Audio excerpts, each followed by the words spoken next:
Hello dear students, welcome to my channel Excellent English Zone. Today we are going to discuss the first lesson from Flamingo class 12.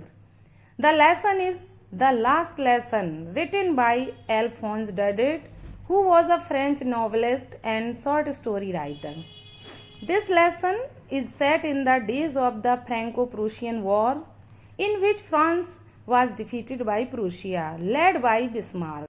तो ये हमारा जो lesson है the last lesson, ये lesson Franco Prussian war के time पर right किया गया है, जिसमें फ्रांस प्रूशिया द्वारा डिफीट होता है. French districts of Alsace and Lorraine have passed into Prussian hands. The new Prussian rulers disallowed the teaching of French in the schools of these two districts. तो जो else's और Lauren के जो French districts होते हैं वो Prussian के हाथ में चले जाते हैं, और जो नए प्रूशियन रूलर्स होते हैं वे उन दो डिस्ट्रिक्ट के स्कूलों में फ्रेंच लैंग्वेज को सिखाने की अनुमति नहीं देते हैं और वहां पर जर्मन सिखाने का ऑर्डर दिया जाता है. तो इस लेसन में फ्रेंच लैंग्वेज का स्कूल में लास्ट लेसन दिखाया गया है, जिसमें एक छोटा सा लड़का होता है फ्रेंच, जो अपने अनुभव को बताता है कि लास्ट लेसन था जो फ्रेंच लैंग्वेज का, वो उसके लिए क्या इम्पोर्टेंस रखता है. तो let's start the summary of the lesson last lesson. तो इस लेसन में जो एक छोटा लड़का होता है जिसका नाम फ्रेंच होता है, वो हमेशा स्कूल लेट जाता है. उसे फ्रेंच लैंग्वेज सीखने में कोई इंटरेस्ट नहीं होता है, इसलिए वो हमेशा क्लास मिस करता है, स्कूल लेट जाता है. ये उस लास्ट दिन की बात है जिस दिन क्लास में फ्रेंच का लास्ट लेसन होता है, लेकिन फ्रेंच को पता भी नहीं होता है. जब वो स्कूल जाने के लिए तैयार होता है तो वो ऑलरेडी बहुत लेट हो चुका होता है और उसे डर रहता है कि उसे स्कूल में डांटा जाएगा, क्योंकि उसके जो टीचर थे मिस्टर हैमल, उन्होंने उसे पार्टिसिपल्स पर कुछ क्वेश्चंस तैयार करने के लिए कहा था, इसलिए उसे डर भी होता है. तो उसने फ्रेंच लैंग्वेज को बिल्कुल नहीं सीखा होता है, क्योंकि उसे उसमें कोई इंटरेस्ट ही नहीं होता है. तो उसे डर लगता है कि उसे आज डांट पड़ेगी, क्योंकि आज उसका टर्न है सुनाने का. तो पल भर के लिए तो वो वहाँ से भाग जाना चाहता है और खुले में अपना टाइम स्पेंड करना चाहता है, जहाँ पर पक्षी चहचहा रहे हैं और जो डे है बहुत ही ब्राइट है, और वहाँ पर प्रशियाई सैनिक जो थे वो खुले मैदान में ड्रिल कर रहे होते हैं, और वो उसे ज़्यादा अट्रैक्टिव लगता है स्कूल में पार्टिसिपेंट्स के लेसन की अपेक्षा. वो वहाँ से भागना चाहता है, लेकिन वो ऐसा नहीं करता है और वो शीघ्रता से अपने स्कूल के लिए चला जाता है. जब वो टाउन हॉल से होकर गुजरता है तो उसे बुलेटिन बोर्ड के सामने एक भीड़ एकत्रित दिखाई देती है. तो उसे लगता है कि शायद कोई बुरा समाचार होगा, क्योंकि इस बोर्ड पर पिछले 2 सालों से बुरे समाचार मिलते रहते थे, इसलिए उसे पता था कि कुछ फिर हुआ होगा, इसलिए वो वहाँ नहीं रुकता है और आगे बढ़ जाता है और तेजी से वो स्कूल की ओर चलता है. तो वहाँ पर रास्ते में उसे एक ब्लैक स्मिथ मिलता है. वो उसे टोकता है कि तुम इतने जल्दी क्यों जा रहे हो, अभी तो तुम्हें जाने के लिए, स्कूल पहुँचने के लिए काफ़ी समय है. वो समझ जाता है कि ये टॉन्ट दे रहा है और मुझे ताने सुना रहा है, क्योंकि मैं अक्सर लेट जाता हूँ. तो वो वहाँ नहीं रुकता है और तेजी से जाता है, और जब वो स्कूल के ग्राउंड में पहुंच जाता है तो मिस्टर हैमिल के गार्डन से होकर वो स्कूल तक पहुंचता है. लेकिन जब वो स्कूल पहुंचता है तो देखता है कि वहाँ पर कोई शोरगुल नहीं हो रहा है, जबकि डेली जो स्कूल होते थे तो वहाँ पर बहुत सारी आवाज़ें होती थी. स्कूल के डेस्क के खुलने की आवाज़ें सुनाई देती थी और बुक्स के लेसन्स को रिपीट करने की आवाज़ें सुनाई देती थी. ऐसे कई सारी आवाज़ें वहाँ पर चारों तरफ सुनाई देती थी, लेकिन वो वरांडे में स्कूल में कोई आवाज़ उसे सुनाई नहीं देती है. उसे लगता है कि जैसे संडे मॉर्निंग में सब शांति होती है, ऐसी ही उसे शांति प्रतीत होती है. वो सोचता है कि वो शायद जल्दी आ गया है, लेकिन जब वो खिड़की से झांकता है तो वो अपने साथियों को और स्टूडेंट्स को ऑलरेडी वहाँ पर बैठे हुए पाता है. फ्रेंच दरवाज़ा खोलता है और उसे सबके सामने से होकर अपनी सीट तक जाना पड़ता है, क्योंकि वो बहुत डरा हुआ होता है, उसे डर रहता है कि मिस्टर हैमिल उसे फिर डांटेंगे। लेकिन बड़े सरप्राइज की बात ये होती है कि उस दिन उसे मिस्टर हैमिल नहीं डांटते हैं, बल्कि उसे क्वाइटली वहां बैठने के लिए कहते हैं। और छोटा फ्रेंच है वो वहां पर शांति से बैठ जाता है, फिर भी उस पर डर रहता है। थोड़ी देर बाद जब वो अपने डर पर काबू कर लेता है, तब वो नोटिस करता है कि मिस्टर हैमिल बहुत ही सुंदर कपड़े पहने होते हैं, ग्रीन कोट पहने रहते हैं, ब्लैक कैप पहने रहते हैं, जिसमें एम्ब्रॉयडरी होती है, कढ़ाई होती है। मोस्टली मिस्टर हैमिल ऐसे कपड़े किसी फंक्शन में, इंस्पेक्शन के टाइम पर या प्राइज डे के टाइम पर पहनते थे, इसके अलावा वो कभी नहीं पहनते थे। तो ये बड़ा स्ट्रेंज लगता है लिटिल फ्रेंच को। तभी वो नोटिस करता है कि पीछे वाली सीट पर जो गांव के ओल्ड हाउसर हैं, फॉर्मर मेयर और फॉर्मर पोस्टमास्टर हैं, ऐसे कई लोग उस दिन क्लास में शामिल थे। सभी लोग उस दिन बड़े उदास लग रहे थे, और जो ओल्ड हाउसर थे उन्होंने तो एक प्राइमरी की एक बुक को अपने घुटनों पर खोलकर रखा हुआ था और उसको समझ रहे थे। वह इन सब स्ट्रेंज चीज़ों के बारे में सोच ही रहा होता है। तभी मिस्टर हैमिल अपनी स्पीच शुरू करते हैं और कहते हैं, my children, this is the last lesson I shell give you. मेरे बच्चों, ये लास्ट लेसन है जो मैं तुम्हें दे रहा हूँ। The order has come from Berlin to teach only German in the schools of Alsace and Lorraine. Lorraine और अल्सेस के स्कूलों में जर्मन सीखने के लिए बर्लिन द्वारा आदेश दिया गया है। The new master comes tomorrow, और तुम्हारा नया मास्टर कल आ जाएगा। This is your last French lesson, I want you to be very attentive. ये तुम्हारा लास्ट लेसन है, मैं चाहता हूँ कि सब लोग बहुत ही ध्यानपूर्वक पढ़ें। और जैसे ही ये सब चीज़ें सुनता है फ्रेंच, तो उसके ऊपर बिजली सी गिर जाती है।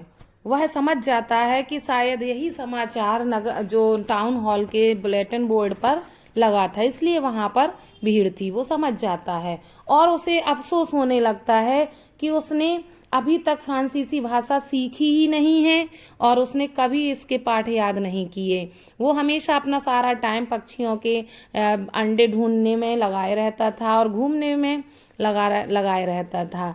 उसे ये सारी किताबें फ्रेंच की बहुत ही यूजलेस लगती थी और बहुत ही हैवी बर्डन लगती थी एक तरह से अभी तक। और आज उसे इस चीज़ का एहसास होता है कि उसने अपना जो सुनहरा समय था वो उसने खो दिया है, और उसे बहुत दुख होता है कि वह अब इस फ्रेंच लैंग्वेज को कभी नहीं पढ़ पाएगा, जबकि ये उसकी मातृभाषा है, मदर टंग है। फिर भी उसने इसे कभी सीखने की कोशिश नहीं की। अब वो इसे कभी पढ़ भी नहीं पाएगा और मिस्टर हैमिल को कभी देख नहीं पाएगा। ये बात उसको बहुत ही अजीब लगती है और अपने आप में बहुत ही पछताता है। लिटिल फ्रेंच ये सब बातें सोच ही रहा होता है, तभी उसका नाम बुलाया जाता है, क्योंकि आज उसका टर्न था पार्टिसिपल्स पर लेक्चर देने के, पार्टिसिपल्स के रूल सुनाने का उसका टर्न था। तो उसे बुलाया जाता है। वह वहां पर जाता है और स्टार्ट ही करता है बताना, और वो अपने ही वर्ड्स में उलझ जाता है और वो आगे कुछ नहीं बोल पाता है, ना कुछ बता पाता है। बहुत ही घबराया हुआ होता है, हार्ट बीट उसकी बढ़ जाती है। वह डेस्क को बहुत ही जोर से पकड़ लेता है और उसमें वो डेयर नहीं करता है कि वो चारों तरफ नजरें उठा के देख सके। और वो तभी मिस्टर हैमिल कहते हैं कि घबराओ मत, मैं आज तुम्हें नहीं डांटूंगा लिटिल फ्रेंच। मैं तो ये सोच रहा हूँ कि तुम्हें खुद ही इतना बुरा लग रहा होगा कि तुम अभी तक अपना सारा टाइम वेस्ट करते रहे और सोचते रहे कि कल लर्न कर लूंगा। लेकिन यही तो हम सब में बैड हैबिट होती है कि हम सीखने को कल पर टाल देते हैं, और कभी कभी ऐसा होता है कि कल आता ही नहीं है। तो वो कहता है कि मिस्टर हैमिल कहते हैं कि अब तुम प्रूशियंस से क्या कहोगे कि तुम फ्रांसीसी हो, और फ्रांसीसी होने के बावजूद भी तुम्हें फ्रेंच बोलना और लिखना नहीं आता है। मिस्टर हैमिल कहते हैं कि इसमें तुम्हारा ही कोई दोष नहीं है अकेला, इसमें कई लोग जिम्मेदार हैं। तुम्हारे पेरेंट्स भी नहीं चाहते थे कि तुम फ्रेंच सीखो, बल्कि वो तो चाहते थे कि तुम खेत में या किसी फैक्ट्री में वर्क करो, जिससे कि हम थोड़ा बहुत पैसा कमा सकें। इसमें मेरा भी फॉल्ट है, क्योंकि मैंने अक्सर तुम्हें पढ़ने के लिए नहीं कहा, बल्कि फूलों को पानी देने के लिए मैं तुम्हें भेजता रहा हमेशा। और जब भी मेरी शिकार करने की इच्छा हुई, मैं तुम लोगों को छुट्टी दे देता था। इसमें मेरा भी फॉल्ट है, केवल तुम्हारा ही नहीं। मिस्टर हैमेल कहते हैं कि French is the best language in the world, the clearest, the logical, that we must guard it among us and never forget it. कहते हैं कि फ्रेंच लैंग्वेज दुनिया की सबसे अच्छी लैंग्वेज है, सबसे क्लियर है और सबसे लॉजिकल है। हमें इसकी सुरक्षा करनी चाहिए, हमें इसे भूलना नहीं चाहिए। भले ही प्रूशियन के हाथों फ्रेंच को सीखने पर बैन लग गया है, लेकिन हम सबकी ड्यूटी है कि हमें अपनी मदर टंग को भूलना नहीं चाहिए। इसके बाद मिस्टर हैमल ग्रामर की बुक खोलते हैं और अपना लास्ट लेसन पढ़कर सुनाते हैं। लिटिल फ्रेंच इतना सरप्राइज हो जाता है ये सुनकर कि उसे आज ये लेसन कितना इंटरेस्टिंग लग रहा है, सब कुछ समझ में आ रहा है, एवरी वर्ड इजी लग रहा है। और वो कहता है इससे पहले कभी शायद उसने कभी ध्यान से सुना ही नहीं है कि फ्रेंच लैंग्वेज कितनी इंटरेस्टिंग है, उसने कभी समझा ही नहीं है। और वो ये भी सोचता है कि शायद मिस्टर हैमिल ने इसे इतने पेशेंसली कभी समझाया भी नहीं है। उसे ऐसा प्रतीत हो रहा था जैसे कि आज मिस्टर हैमिल अपने अंदर के छिपे पूरे नॉलेज को बच्चों में बिखेर देंगे। इस तरह से उन्होंने ग्रामर पर एक लेसन सिखाया और स्टूडेंट्स को न्यू कॉपीज़ दी, और उसमें कर्सिव राइटिंग में उन्होंने लिखने के लिए एक टाइटल दिया, फ्रांस अल्सेस, फ्रांस अल्सेस। इस तरह से उन्होंने इसकी कलरफुल बुक्स पूरी क्लास में बांटी। ऐसे लग रही थी जैसे स्कूल में हर जगह छोटी छोटी झंडियाँ फहरा रही हों। सभी लोग इस तरह से उसे राइट करने में लग गए कि सब कहीं बिल्कुल साइलेंस हो गया और किसी की कोई आवाज़ नहीं सुनाई दे रही थी। और वहाँ पर केवल एक ही आवाज़ थी, लिखने की और पेज को पलटने की, बस यही आवाज़ थी। और यहाँ तक कि सभी ने इतने मन से उसे राइट किया कि वहाँ पर जो कबूतरों की आवाज़ आ रही थी, धीमी धीमी गुटरगू की आवाज़ आ रही थी, उस पर भी किसी का ध्यान नहीं गया, कोई भी उनसे अट्रैक्ट नहीं हुआ। लिटिल फ्रेंच ने अपने मन में सोचा कि क्या वो उन्हें भी जर्मन भाषा में गाने के लिए मजबूर कर देंगे, और फिर अपने वो वर्क में लग गया। तभी मिस्टर हैमल अपनी चेयर पर साइलेंटली बैठ गए। जब सभी अपना वर्क कर रहे थे तो वो उस रूम की हर एक वस्तु को देखने लगे, टकटकी लगाकर घूर कर देखने लगे, और उन चीज़ों में अपने 40 वर्षों के यहाँ पर जो वर्क किया है, उन्होंने 40 ईयर्स यहाँ पर स्पेंड किए हैं इन सभी वस्तुओं के साथ, उनको देखने लगे। वो सोचने लगे कि कल से वह इन सब चीज़ों को नहीं देख पाएंगे। लिटिल फ्रेंच सोचता है कि वो मिस्टर हैमल का दिल जरूर टूट गया होगा, क्योंकि उन्होंने 40 ईयर्स तक जो चीज़ें यहाँ पर संजोई हैं, उन सभी को उन्हें छोड़कर जाना पड़ेगा। तभी ऊपर से हल्की फुल्की आवाज़ आती है, क्योंकि उसकी सिस्टर जो है वो वहाँ पर ऊपर पूरा सामान पैक कर रही होती है, ट्रंक्स पैक कर रही होती है। अगले दिन उन्हें वहाँ से निकलना था। तो सभी ने जब राइट कर लिया तो मिस्टर हैमल ने हिस्ट्री का एक लेसन पढ़ाया, और जो क्लास में पीछे हाउसर बैठे थे उन्होंने अपना चश्मा पहन लिया और दोनों हाथों में अपनी बुक ले ली और दूसरे बच्चों के साथ मिलकर जोड़ने का काम करने लगे। और वो उन्हें दुख हो रहा था, वो रो रहे थे, और उनकी जो आवाज़ थी वो फीलिंग्स से सेंटिमेंटल होने के कारण ट्रेम्बल हो रही थी, कांप रही थी। तभी चर्च की घंटी बजी और 12 बजने की आहट हुई। उसी समय जो प्रूशियाई सोल्जर्स थे उन्होंने ड्रमिंग किया, नगाड़े की आवाज़ की, और वो अपने ड्रिल के वर्क से वापस हो गए। मिस्टर हैमल भी अपने सीट से खड़े हो गए और बोलने लगे, माय फ्रेंड्स आए, लेकिन उनका गला भर आया और वो कुछ भी नहीं बोल सके।